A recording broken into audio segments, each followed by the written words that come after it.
আগামী ডিসেম্বরের মধ্যেই জাতীয় নির্বাচন অনুষ্ঠিত হতে হবে।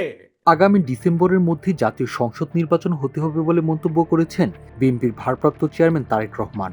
এজন্য সবাইকে প্রস্তুতি নেওয়ার আহ্বান জানিয়েছেন তিনি।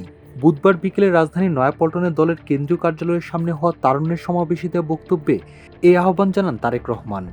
আবারও আমরা বলতে চাই, আগামী ডিসেম্বরের মধ্যেও জাতীয় নির্বাচন অনুষ্ঠিত হবে। তিনি বলেন, নিরপেক্ষতা ও বিশ্বাসযোগ্যতাই অন্তর্বর্তী সরকারের প্রধান পুঁজি। জনগণের বিশ্বাস ভালোবাসা নষ্ট হয়, অন্তর্বর্তী সরকারের এমন কোনো পদক্ষেপ নেওয়া ঠিক হবে না।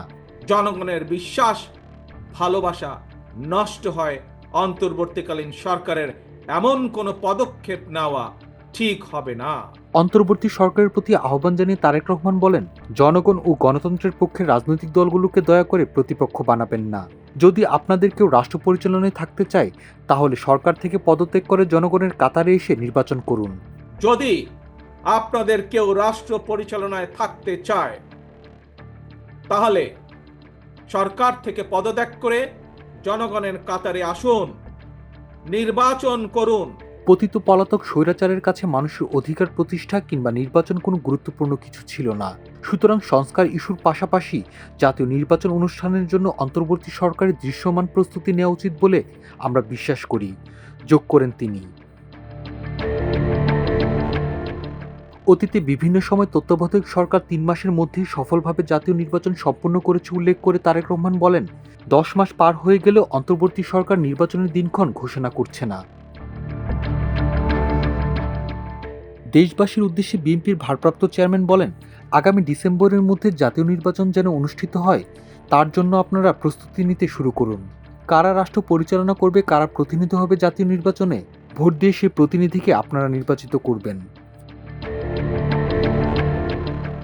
এদিকে সমাবেশে দেওয়া বক্তব্যে বিএনপির স্থায়ী কমিটির সদস্য সালাউদ্দিন আহমেদ বলেন, বাংলাদেশের মানুষ পদত্যাগের নাটক দেখেছে। জানান, ডিসেম্বরে নির্বাচনের জন্য রোডম্যাপ চেয়েছিল বিএনপি, কারো পদত্যাগ চায়নি। প্রতিষ্ঠান লগ্ন থেকে আওয়ামী লীগ গণতন্ত্র বোঝেনি, স্বৈরাচার কায়েম করেছে বলে অভিযোগ করেন সালাউদ্দিন আহমেদ। বলেন, আমরা যারা গণতন্ত্রের পক্ষে সংগ্রাম করেছি, তারা কোনো কোনো দেশের এজেন্ট হয়ে গেছি। এগুলো কারা করছে সেটিও আমরা বুঝতে পারি। ফেসিবাদ বিরোধী জাতীয় ঐক্যে ফাটল ধরানোর চেষ্টা লক্ষ্য করছে উল্লেখ করে বিএনপির নেতা বলেন, অত্যন্ত সুকৌশলে গণতান্ত্রিক শক্তিগুলোর মধ্যে বিভেদ সৃষ্টির পায়তারা চলছে। আমরা ফেসিবাদী আমলে লুটপাট গুম খুনের কথা ভুলতে বসেছি। দেশে পরস্পরের মধ্যে বিভেদ সৃষ্টি করে ফেসিবাদ ফিরিয়ে আনার চেষ্টা চলছে বলেও অভিযোগ করেন তিনি। মাল্টিমিডিয়া ডেস্ক, আমার দেশ।